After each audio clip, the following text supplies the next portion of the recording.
đâu phải là ngập, này là nước nó ứ lại. Nước thì nó không kịp. Gọi là nước ứ thôi. Nếu mà ngập nước nhiều là gần cái sân banh á, gần cái cơ bộ binh á.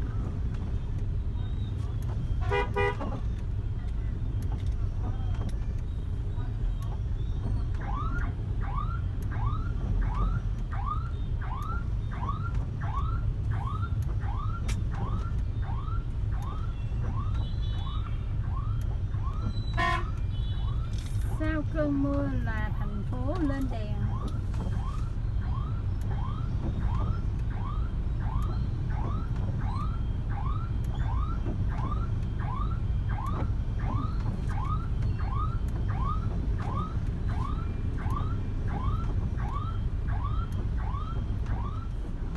Đó, cái này mới là ngập nè. Ôi, bên đó đẹp chưa, đẹp chưa? Có ai bắt cá không? Ở đây mình không có cá nha. Có chứ, nhiều lúc dưới cống nó trồi lên không chừng.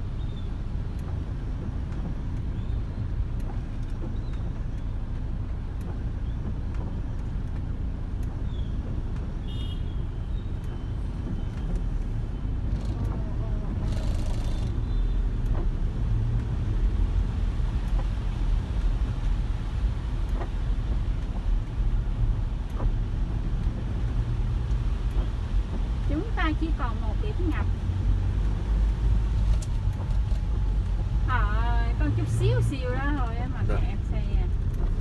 Còn trên khúc này nữa nè, khúc gần cô Vinh đó.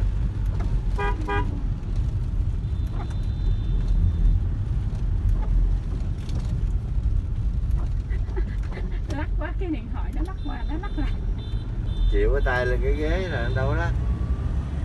Không, chính vì chịu cái tay lên cái ghế nó mới lắc, còn cầm về nó mới không lắc. Tay nãy dự